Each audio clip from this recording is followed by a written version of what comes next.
If you have never seen The Autopsy of Jane Doe, I need you to run to your television, turn on Tubi, and immediately watch it.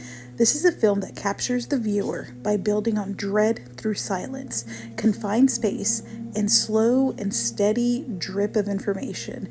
The morgue itself becomes a character of its own, cold and clinical, to really dig into that claustrophobic tension. Every reveal feels earned, and the story steadily tightens instead of exploding all at once.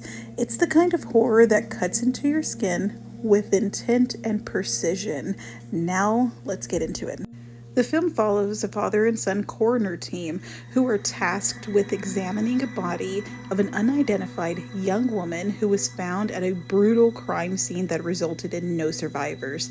At first, the case seems very routine, but the autopsy, as it continues, the body reveals a series of disturbing and unexplainable abnormalities. What begins as a clinical examination slowly turns into a nightmare, as the mortuary becomes a confined space where logic, science, and reality begin to clash.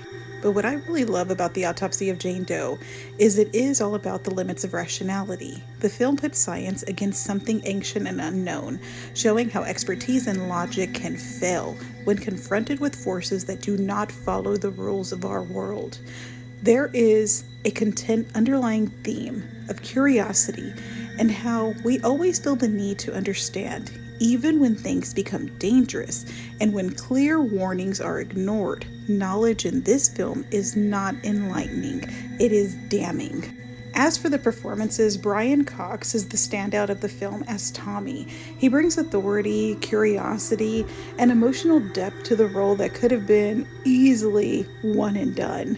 His father compliments him as well, and I don't know how to pronounce his father's name. I think it's Emily, but I could be wrong. Do not quote me on that. Now, he grounds the film emotionally and gives the audience someone to look at as events spiral completely out of control. Their father-son dynamic feels so natural, and that's honestly what makes this horror film feel way more personal, because it's not just about the fear of the situation. It becomes about protecting a loved one from something you don't even understand. But this film is so captivating because of its originality. The autopsy itself is unsettling, not because it's graphic, but because each discovery raises more questions instead of answers. Jane Doe is a haunting presence. She's dead, she's unable to do anything herself, yet she is the ultimate threat of the film. The idea that something so still and lifeless can hold so much power is so horrific. So if you are looking for a horror movie tonight that is a masterclass of minimalistic horror, it is definitely The Autopsy of Jane Doe, because it presents its own mythology, and it knows that fear comes from implication more than explanation, proving that sometimes the scariest thing is what we uncover when we look a little too closely. You can currently find this movie streaming on Tubi for free. Highly recommend. Like I said, if you have never seen it, you need to go watch it, because this is a fantastic film. And when you do watch it, come back and tell me what you think.